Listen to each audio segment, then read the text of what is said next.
Cigarette తాగితే మనిషికి ఎంత ప్రమాదకరమో జిలేబీ సమోసా కూడా అంతే ప్రమాదకరమా? ఎస్, అవుననే అంటున్నారు ఆహార నిపుణులు. రైట్, దీనికి సంబంధించినటువంటి వివరాల్లోకి వెళ్లే ముందు ఇప్పుడు భారత ప్రభుత్వం దీని మీద ముఖ్యంగా జిలేబీ సమోసాని ఇండియాలో బ్యాన్ చేయబోతున్నారా అనే ఒక సంచలనమైనటువంటి విషయాలు కూడా సోషల్ మీడియాలో బాగా వైరల్ అవుతున్నటువంటి పరిస్థితి. వివరాల్లోకి వెళ్ళేటువంటి ప్రయత్నం చేద్దాం. నిజంగానే ఇది మన భారత ప్రభుత్వం ఏమన్నా బ్యాన్ చేసేటువంటి పరిస్థితి ఉందా? ముఖ్యంగా గవర్నమెంట్కి సంబంధించినటువంటి కార్యాలయాల్లో దీనికి సంబంధించి ఇది ఎక్కడ వాడద్దు, తినద్దు అనేటువంటి బోర్డులు ఏమన్నా పెడుతున్నారా? సిగరెట్ ఏదైతే సిగరెట్ డబ్బా పైన ఉండేటువంటి ఇది హానికరం అనేటువంటి విధంగా ప్రతి చోట దీనికి సంబంధించినటువంటి ఫోటోలు పెట్టబోతున్నారా అనే విషయాలు కూడా తెలుసుకునే ప్రయత్నం చేద్దాం. అయితే జిలేబీ మనందరికీ తెలుసు. జిలేబీ కావచ్చు, సమోసా కావచ్చు, ప్రతి ఒక్కళ్ళు కూడా మనం మధ్యాహ్నం పూటో సాయంత్రం పూటో మనకి మంచి ఫుడ్ సరిగ్గా దొరకనప్పుడు, మనకి పూర్తి స్థాయిలో ఎక్కడన్నా ఏదన్నా దొరకనప్పుడు సమోసా చాలా ఈజీగా దొరుకుతూ ఉంటుంది. జిలేబీ కావచ్చు, సమోసా కావచ్చు.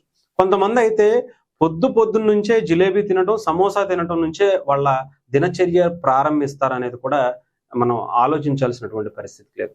సో అలాంటి సమోసా జిలేబీ వెనక ఎంత దారుణమైనటువంటి ఆరోగ్యానికి హానికరంగా ఉండేటువంటి పదార్థాలు దాంట్లో ఉన్నాయా అనేది కూడా మనం తెలుసుకోవాలి. ఎందుకంటే ముఖ్యంగా గవర్నమెంట్ ఆఫీసుల్లోనే కావచ్చు, ప్రైవేట్ ఆఫీసుల్లో కూడా ఎవరన్నా గెస్ట్ వచ్చినా, వాళ్ళకి ఏదన్నా చిన్న పార్టీ జరిగినా, పుట్టినరోజు జరిగినా, ఇంకొకటి జరిగినా అందరూ చాలా ఫస్ట్ ప్రయారిటీ ఇచ్చేది సమోసా, జిలేబీ.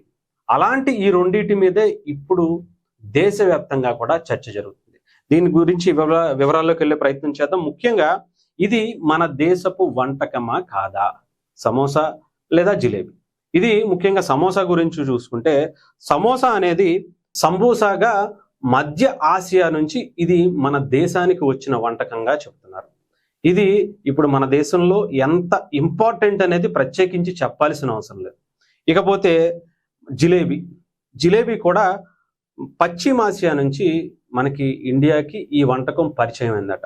దాదాపు 15వ శతాబ్దం నుంచి ఇది ఇండియాలో మొదలుపెట్టినట్టుగా తెలుస్తుంది. అలాగే సమోసా కూడా 13-14 శతాబ్దం నుంచి మన ఇండియాకి పరిచయం అయినట్టుగా చెప్తున్నారు. సో దాదాపు సమోసా మీరు ఊహించుండొచ్చు భారతదేశంలో ఎంత బిజినెస్ చేస్తుంది అని. దాదాపు 2100 కోట్ల బిజినెస్ సమోసా మన ఇండియాలో చేస్తుందట. ఇది ఎవరు ఊహించరు. నిజంగానే అది తక్కువ ఎక్కువ అంటే మనం ఆలోచించుకోవాలి.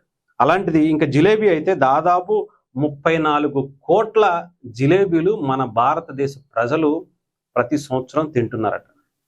ఆలోచించుకోండి.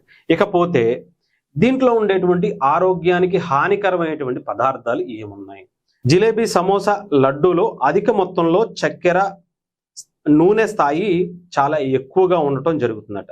దీని మీద చాలా పరిశోధనలు చేసిన తర్వాత ఆరోగ్య నిపుణులు దీని మీద ఒక హెచ్చరిక ఇవ్వాలి, ప్రజలకి దీని గురించి తెలియచేయాలి. దీనివల్ల ఊబకాయం కావచ్చు, ప్రజలు ముఖ్యంగా లేడీస్ కావచ్చు, జెంట్స్ కావచ్చు, పిల్లలు కావచ్చు ఎక్కువగా దీనివల్ల ఇబ్బంది పడటం అనేది గమనించినటువంటి నిపుణులు దీని మీద ప్రజల్ని అలర్ట్ చేయాలని కేంద్ర ప్రభుత్వాన్ని కూడా సూచించినట్టుగా తెలుస్తుంది. అయితే కొన్ని వార్తలు ఏంటంటే సోషల్ మీడియాలో ఇప్పుడు గవర్నమెంట్ హాస్పిటల్స్లో కావచ్చు దీన్ని కంప్లీట్గా బ్యాన్ చేసేస్తున్నారు, ఎక్కడికక్కడ దీని మీద బోర్డులు పెట్టబోతున్నారు అనేది అందరూ సోషల్ మీడియాలో మాట్లాడుకుంటున్నారు. అయితే దీని మీద కేంద్రం కూడా ఒక క్లారిటీ ఇచ్చింది.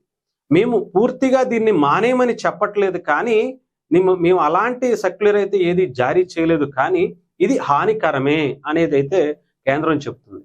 ఏదైతే గవర్నమెంట్ ఆఫీసుల్లో అందరినీ అలర్ట్ చేసే విధంగా, ముఖ్యంగా ఎంప్లాయీస్ని అలర్ట్ చేసే విధంగా ఇది తింటే దీంట్లో ఉండేటువంటి ఫ్యాట్ ఇంత, షుగర్ ఇంత, దీనివల్ల ఈ ఇబ్బంది కలుగుతుంది అంటే అలర్ట్నెస్ కోసం మాత్రమే పెట్టబోతున్నారట. అంతేగాని ఇది బ్యాన్ చేయండి అని చెప్పి మాత్రం చేయట్లేదు అనేది ఇప్పుడు కేంద్రం నుంచి వచ్చినటువంటి ఆదేశాలుగా మనం చూడొచ్చు. సో అంతేకాకుండా ఒక గులాబ్ జాములో దాదాపు 4-5 టీ స్పూన్ల చక్కెర ఉంటుంది. సమోసాలో 10 నుంచి 12 గ్రాముల ఆయిల్ ఉంటుంది. దీనివల్ల ఊబకాయం, మధుమేహం, గుండె సంబంధిత వ్యాధులు చాలా ఎక్కువగా ఇవి తినే వారిలో గమనించారట. సో డెఫినెట్గా ఇది మన పిల్లలకు కానీ మనకు కానీ దీనికి సంబంధించిన విషయాలు చెప్పాల్సినటువంటి అవసరం ఉంది. ఎందుకంటే రెగ్యులర్గా మనం ఏదో ఒక టైంలో మధ్యాహ్నం కాస్త భోజనం మనకి ఎక్కడన్నా దొరకలేదా, ఓ సమోసా తీసుకురా తినేసి వెళ్దాం, లేదంటే సాయంత్రం పూట ఇంటికి పిల్లలకి జిలేబీ తీసుకువెళ్దాం, లేదంటే ఏదన్నా అంటే తక్కువ రేట్లో వచ్చేది. మన ఇండియన్స్ ఎప్పుడూ ఆలోచించేది ఏంటంటే ఏది తక్కువలో మనకి కడుపు నిండుతుంది, మనకి నోటికి చాలా తీయగా ఉంటుంది, ఇవి రెండు చూస్తాం. సో ఆ రెండు దీంట్లో ఉండటం, ఇవి ఎక్కువగా తినటం, దీనివల్ల ఇబ్బందులు పడటం అనేది జరుగుతుంది. సో దీన్ని మనం ఎంత దూరం పెడితే, అంటే మితిమీరి తింటే డెఫినెట్గా ఆరోగ్యానికి 100% హానికరం అని చెప్తున్నారు. అది ఎప్పుడో వారానికో నెలకో ఒకసారి అయితే పెద్ద ఇష్యూ ఉండదు. కానీ డైలీ అదే పనిలో ఉంటారు కదా. మనకి ముఖ్యంగా మన ఆంధ్రప్రదేశ్లో జిలేబీ మనకి కొంచెం తక్కువ కాకపోవచ్చేమో కానీ నార్త్ ఇండియాలో బాగా ఎక్కువగా తింటారు.